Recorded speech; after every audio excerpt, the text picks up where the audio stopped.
Crowdfunding is when individuals or startups use an online platform to gain funding for a project. Globally, the crowdfunding industry raised $16.2 billion in 2015 and is projected to grow to $96 billion by 2025. Generally speaking, there are four kinds of crowdfunding sites, although some sites include more than one type of crowdfunding. First, debt-based sites. These are where contributors receive interest payments in exchange for their contributions. Examples include Funded Here, Crowdo, and Moolah Sense. Next, equity-based sites, where contributors receive shares in exchange for their contributions. Examples include AngelList, Funnel, Seedrs, and CapBridge. Third, reward-based platforms, where contributors are promised rewards in exchange for their support, like first priority access to the product once it goes live. Examples include Kickstarter, Indiegogo, and Ulule. Finally, donation-based platforms, where donations are charitable and usually tax-deductible. Examples include Indiegogo, Patreon, UCaring, and FriendFund. Now, crowdfunding websites have to invest heavily in their platforms up front and slowly build up scale. So before investing in a crowdfunding platform, it's important to consider its stage of growth. In the early stage, the main focus should be on customer traction. You can gauge this by the amount of momentum being built among project initiators and investors. Therefore, the key valuation metrics include valuation divided by number of campaigns, valuation divided by successful campaigns, and valuation by funds raised. In the growth stage, the aim is to prove the revenue model and to scale up as rapidly as possible. Therefore, the key valuation metrics include valuation divided by funding value and valuation divided by revenue.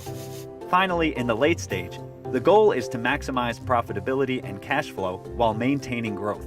Therefore, the key valuation metrics include valuation divided by revenue, valuation divided by EBITDA, and the PE ratio. Those are the basics of crowdfunding. To learn more, visit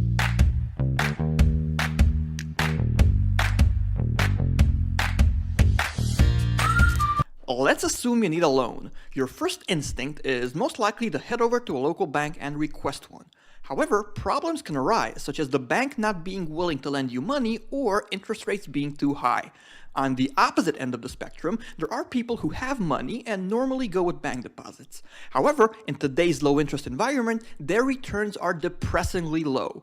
Peer-to-peer lending basically acts as a bridge between these two extremes. Here's how it works. 1. Borrowers as well as lenders interact with one another through a peer-to-peer lending platform such as Lending Club or Prosper. 2. That platform allows borrowers to request loans for various needs. 3.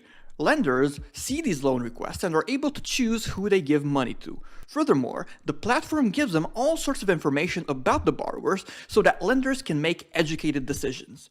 Some might settle for lower returns and only lend to the safest borrowers, whereas others reach for yield but accept a higher degree of risk.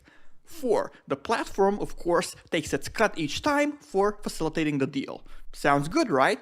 Unfortunately, there are risks involved, such as 1. If borrowers are unable to keep making payments and default, lenders lose money and aren't covered by deposit guarantee schemes, such as the FDIC in the United States. 2. The same way, there's usually limited to no protection if the platform itself goes bankrupt, like what happened with TrustBuddy in 2015.